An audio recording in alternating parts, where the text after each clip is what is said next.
कहीं पे भी पढ़ो, लेकिन फ़र्क आपके पढ़ने से पड़ता है। अगर आप पढ़ोगे तभी अच्छा करोगे, नहीं पढ़ोगे तो घंटा कुछ नहीं पढ़ना।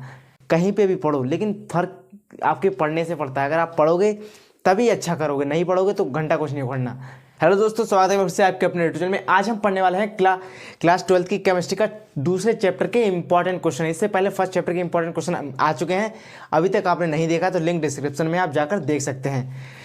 तो आज तो आपको बता दें इस चैप्टर में है क्या। देखो सेकंड जो चैप्टर है केमिस्ट्री का, उसमें आज हम जो डिस्कस करेंगे वो है मोस्ट इंपॉर्टेंट क्वेश्चन जो आपके बोर्ड में आते रहते हैं, आते जाते रहते हैं। वही क्वेश्चन है जो आपके बोर्ड में 3 या 4 बार से ज़्यादा आ चुके हैं। ये मोस्ट इंपॉर्टेंट क्वेश्चन है, बोर्ड पर सभी लिखे 13 क्वेश्चन। अगर आप इतना कर लेते हैं तो आप ज़्यादा तो नहीं लेकिन 95% कर सकते हैं। इस चैप्टर से जितना आएगा उतना तो आप 100% करके ही आएंगे।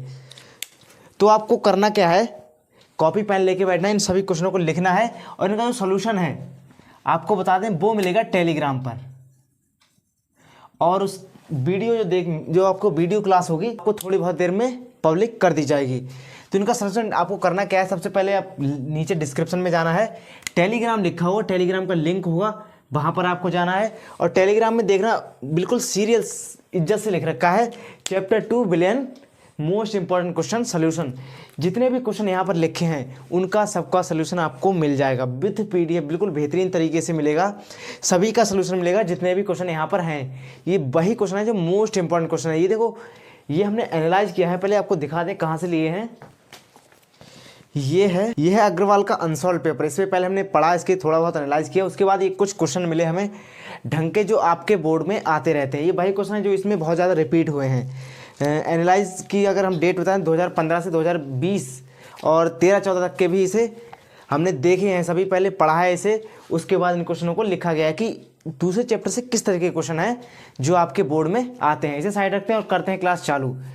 तो आपको समझ में आ गया होगा पीडीएफ कहाँ मिलेगी। क्लास शुरू करते हैं। सबसे पहले अर्ध परागम में झिल्ली, फर्स्ट क्वेश्चन, अर्ध परागम में झिल्ली क्या होती है और इसकी डेटों की बात करें तो ये मोस्ट इंपॉर्टेंट है, आपको पढ़ के ही जाना है। डेटों की बात करें तो 15, 17, 16, 14, 19, 20, 22 most important question for you. आपके लिए बहुत ही ज़्यादा इंपॉर्टेंट क्वेश्चन है क्योंकि इसे आप करके ही जाना। इसे नहीं करके गए तो किसी को नहीं करके गए, ये मान के चलो। नेक्स्ट है मोलल उन्नयन स्थिरांक से आप क्या समझते हैं। इसकी डेफिनेशन है, छोटी सी डेफिनेशन है, आप पढ़ लेना। इसके आपको सभी के सोल्यूशन आपको मिल जाएंगे, चिंता करने की कोनो बात नहीं है। हो गया। नेक्स्ट है समपरासारी विलयन किसे कहते हैं, उदाहरण दीजिए। समपरासारी विलयन क्या होते हैं, उदाहरण सहित लिखना है। देखो सबसे पहले आपको समपरासारी की हेडिंग लिखनी है, डेफिनेशन, उसके बाद एग्जाम्पल लिखना है, एक छोटा सा एग्जाम्पल, और उसकी डेटों की बात करें तो 22-20। अच्छा क्वेश्चन है आपके लिए। थर्ड है, फोर्थ है प्रतिलोम परासरण से आप क्या समझते हैं, जो उदाहरण सहित लिखिए, उदाहरण सहित यानी एग्जाम्पल भी देना है हमें इसका। और इसकी जो डेट की बात करें तो 20-19, ये भी अच्छा क्वेश्चन है। नेक्स्ट है निम्नलिखित पदों में संबंध स्थापित कीजिए, और इसकी पहली डेट दिखा देते हैं आपको 20, 19, 18, और ये शायद जो भी लिखा हो, एक 4 बार आया आपके बोर्ड में। और ये देखिए क्वेश्चन कितना, इसमें 2 ही चीज़ें पूछी, नॉर्मलता और मोललता में संबंध, और मोललता और मोल अंश में संबंध। ये इसमें आपको कोई क्वेश्चन नहीं करना है, इसमें आपको रिलेशन दिखाना है आपका आपस में इनका क्या रिलेशन है और इनका आपस में क्या रिलेशन है। ठीक है। नेक्स्ट है राउल्ट के वाष्पदाब अवनमन के नियम को परिभाषित कीजिए। राउल्ट का जो नियम है उसे आपको लिखना है। ये मोस्ट इंपॉर्टेंट क्वेश्चन है। अगर इसे आप पढ़ के नहीं गए इस चैप्टर से तो किसी को पढ़ के नहीं गए, क्योंकि ये ऐसा क्वेश्चन है जिसे हम मान के चलते हैं 100% आपके पेपरों में आएगा ही आएगा। इसकी संभावनाएं 100% वाली रहती हैं। ये जो क्वेश्चन है ये 100% वाला क्वेश्चन है। राउल्ट के वाष्पदाब के अवनमन के नियम को परिभाषित कीजिए तथा सीमाएं लिखिए। किसकी सीमाएं लिखनी है, राउल्ट के नियम की सीमाएं लिखनी है। इसके जो नोट्स हैं बार बार बता रहे हैं, टेलीग्राम पे मिल जाएंगे। देखिए 18 में आया है, 19 में आया है, 16 में आया है, 18 में, 18 के 2 सेटों में आया और काफ़ी डेटों में आया हुआ था। इससे मतलब 15 के पीछे की डेटें थी, उसमें उसे लिखा नहीं क्योंकि ये काफ़ी ज़्यादा लंबी डेटें हो जाती हैं, इसलिए उन्हें लिखा नहीं है। नेक्स्ट है, अब आते हैं कुछ क्वेश्चन। ये आपको ये थ्योरी वाला आपको मिल गया। थ्योरी में आपको इतने ही क्वेश्चन पढ़ने हैं, इतने में ही आपका हो जाएगा बिल्कुल बेहतरीन। नेक्स्ट है क्वेश्चन। क्वेश्चन किस तरीके के आते हैं, इसमें 2-3 टाइप के क्वेश्चन आते हैं इस चैप्टर से। देखा जाए तो एक ही टाइप के क्वेश्चन आते हैं, कहीं ना कहीं अगर आपका देखा जाए तो एक ही टाइप के क्वेश्चन आते हैं। पहले पढ़ते हैं क्वेश्चन कौन किस टाइप के आते हैं। 5.85 ग्राम के सोडियम क्लोराइड 200 ग्राम मिलीलीटर विलयन में घुला है। विलयन की मोलरता की गणना कीजिए। मोलरता आ सकती है, मोललता पूछ सकता है, नहीं तो क्वथनांक पूछता है, अवनमन पूछता है। इस तरीके के क्वेश्चन ज़्यादा आते हैं। तो पहला समझ में आ गया होगा आपको क्वेश्चन में पूछ क्या रहा है हमसे। इनकी आपको क्लास भी मिलेगी, प्रॉपर तरीके से क्लास मिलेगी। थोड़ी देर में आपको पब्लिक कर दी जाएगी क्लास, ज़्यादा टाइम नहीं लगेगा उसे पब्लिक करने में।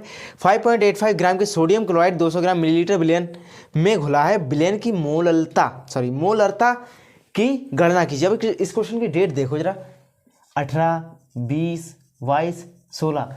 Most important question. आपको इससे लॉजिक लग रहा होगा कि हाँ इस तरीके के क्वेश्चन आते हैं। आपके पास अगर मॉडल है, किताब है, अगर कुछ भी नहीं है तो यूट्यूब है, उससे भी आप पढ़ सकते हैं। जहाँ पर ये आप ये वीडियो देख रहे हैं आप डाल सकते हैं इस चैप्टर के क्वेश्चन, बिलियन चैप्टर 2 के क्वेश्चन। हज़ारों वीडियो आ जाएंगी, कोई सी भी देख लेना। कोई ज़रूरी नहीं है कि आप मेरी वीडियो ही देखें, कोई सी भी देख लो, कहीं पे भी पढ़ो, लेकिन फ़र्क आपके पढ़ने से पड़ता है। अगर आप पढ़ोगे तभी अच्छा करोगे, नहीं पढ़ोगे तो घंटा कुछ नहीं पढ़ना। तो ये चीज़ आपको समझ में आ गई होगी। नेक्स्ट है चीनी के सिरे के 214.2 ग्राम में 34.2 ग्राम चीनी है। इतनी सिरे में इतनी चीनी है। चीनी की सिरे का मोललता ज्ञात कीजिए। देखिए इसमें मोलरता पूछी थी, इसमें मोललता पूछ ली। आपको अंदाजा लग गया हो, देखो मोललता पूछा है। देखिए इसकी डेटें देखते हैं जरा एक बार, नीले से चलाते हैं पे 15, 13, 12, 14, 18। भले ही इनके डेटों का डिफरेंस कुछ ज़्यादा ही हो गया, लेकिन ये इंपॉर्टेंट क्वेश्चन है। ये कितनी बार आया है, ये वही क्वेश्चन है ये सभी जो आपके बोर्ड में आ रहे हैं। ठीक है, नेक्स्ट है क्वेश्चन नंबर 3। भारानुसार 20% पोटेशियम कार्बोनेट की मोललता की गणना कीजिए। गन्ने, बस ये क्वेश्चन यहीं पर ख़त्म हो गया। भारानुसार 20% पोटेशियम कार्बोनेट की मोललता। देखिए फर्स्ट टाइप ये हो गया, ये 2 क्वेश्चनों का मोललता पूछेगा। थर्ड टाइप ये है, भारानुसार 20% पोटेशियम कार्बोनेट की मोललता की गणना कीजिए। ये क्वेश्चन बहुत इजी होते हैं और जरा सी देर में हो जाते हैं, और 3-4 नंबर की बहुत बेहतरीन जुगाड़ होती है।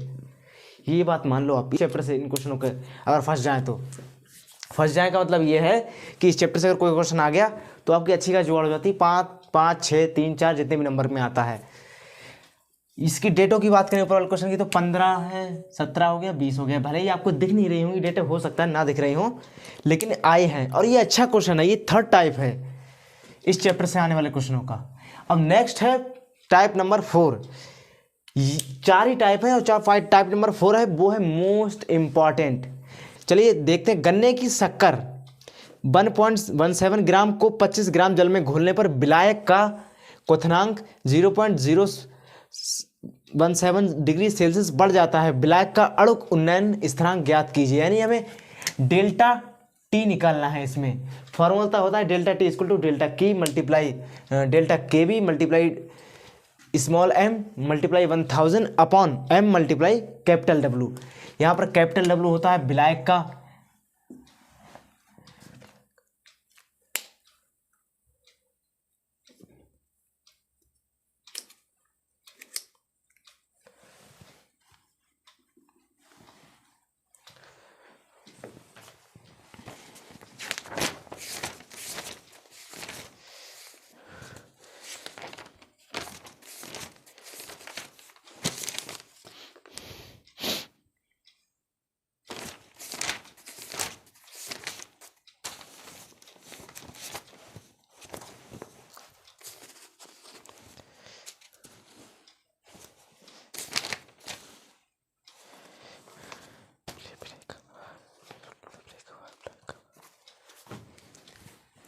इसमें कैपिटल W होता है विलायक का भार और स्मॉल w होता है विलय का भार, और KB यानी क्वथनांक और TB यानी उन्नयन, M यानी विलय का द्रव्यमान और W तो आपको बता ही चुके हैं। ये फॉर्मूला होता है, ये आपको रट के ही जाना है। कुछ भी करो इसे रट के जाओ, एक बार और जान लो। डेल्टा T उन्नयन, KB क्वथनांक, स्मॉल w विलय का भार मल्टीप्लाई। यहाँ पर थोड़ा सा गलत हो गया, यहाँ पर 100 नहीं होगा, यहाँ पर 1000 होगा, 1000 मल्टीप्लाई 1000 और upon small w sorry m multiply w। m मतलब विलय का द्रव्यमान और w मतलब विलायक का भार।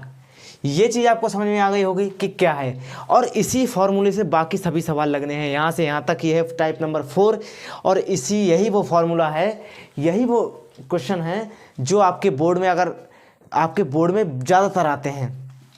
तो ये क्वेश्चन नंबर 5 देखते हैं। 3 ग्राम यूरिया को 100 ग्राम जल में घोलने पर जल का क्वथनांक में उन्नयन की गणना कीजिए। जल के क्वथनांक में उन्नयन की गणना कीजिए। जल के लिए मोलल उन्नयन स्थिरांक का मान 0.52 केल्विन किलोग्राम मोल इनवर्स मोल की पावर -1 है।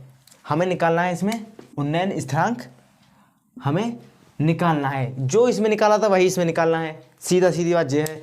ये डेटों की बात करें तो 19, 16, 14, 17 बहुत अच्छी डेटों में आया और बहुत अच्छा क्वेश्चन है ये। नेक्स्ट क्वेश्चन है क्वेश्चन नंबर 6। 2.25 ग्राम ग्लूकोज का अणुभार देखें तो 180 होता है को 25 ग्राम जल में घोलने पर हिमांक में 0.93 डिग्री सेल्सियस की कमी होती है। जल के मोलल अवनमन स्थिरांक की गणना कीजिए। इसकी डेटों की बात करें तो 20 और 18 में आया है। इसी फॉर्मूले से लगेंगे, सभी एक ही तरीके से लगेंगे। अगर आपने एक क्वेश्चन कर लिया तो सब क्वेश्चन आपसे ऐसे ही हो जाएंगे, बिल्कुल मजाक में कर दोगे आप सभी क्वेश्चन। नेक्स्ट है क्वेश्चन नंबर 7। 7.1 ग्राम सुक्रोज यानी इसका अणुभार होता है 342 को 80 ग्राम जल में 100 ग्राम जल में घोलने पर हिमांक में अवनमन 0.93 डिग्री सेल्सियस पाया जाता है तथा मोल अवनमन स्थिरांक केफ ज्ञात कीजिए। अब की बार हमें केफ निकालना है। इसमें मोल अवनमन स्थिरांक केफ ज्ञात कीजिए। और इसकी डेटों की बात करें तो 20, 19, 14, 15, 17 ये वही क्वेश्चन है। बहुत अच्छे क्वेश्चन है। देखिए कितनी बार आए, 1, 2, 3, 4, 5। इन्हें तो आपको करके ही जाना है, कुछ भी करिए इन्हें करके जाइए। 45 ग्राम एथिलीन ग्लाइकॉल को 600 ग्राम जल में मिलाया गया विलयन के हिमांक अवनमन एवं हिमांक की गणना कीजिए। हिमांक अवनमन और हिमांक की हमें गणना करनी है इस क्वेश्चन में।